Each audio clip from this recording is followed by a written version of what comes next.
to hold my body weight. Come on, I'll show you something.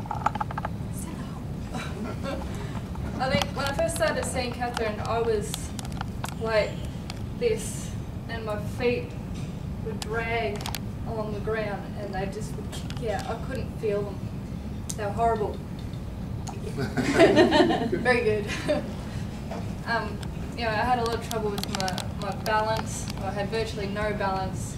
Couldn't walk upstairs. I had problems with my bladder. I had a lot of incontinence.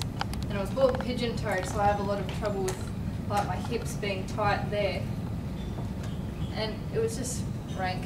I was very vague, so I would forget everything, like I couldn't retain information. It's alright, Catherine. It's alright. And then I started seeing Catherine once a month, and I noticed this just dramatic improvement, and I got all excited because I got all this energy back. I got in trouble because I went out busking because I was always athletic, and it always used to make me so mad that I couldn't do anything. And then the first time I had some energy to go out and do something, I went and spent it all busking, and I fell in a heap again. So then Catherine's just like, oh, stop, can't do that. And it took another year of just really learning to slow down, take it easy, take all this stuff out of my system, use the CoRe. And then I started really improving. And then when I got it myself, like I'm standing up here, I probably don't even need the stick anymore. Like for example, on the way here, I live in Geelong. It's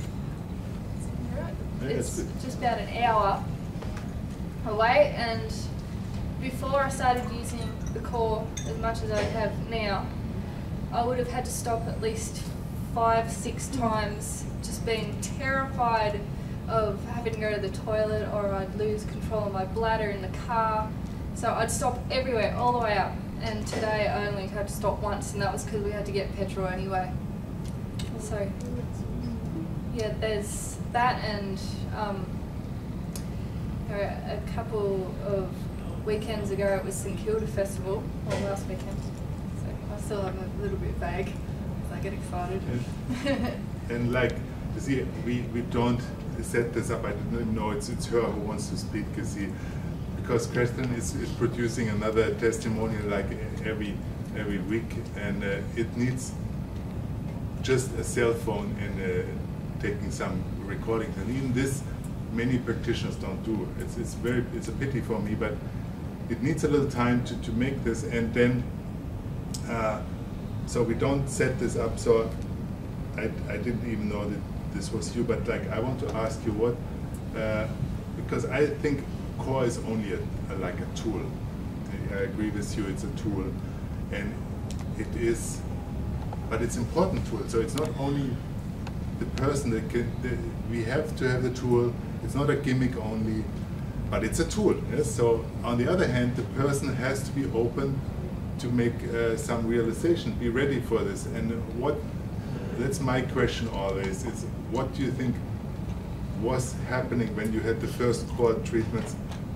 What kind of new realization was there in your life? Well, it always gave me hope that it was something that I was lacking, like someone said before. It was something that I knew that there was missing in my system, that I had the tools there to sort of pinpoint what it was and fix it.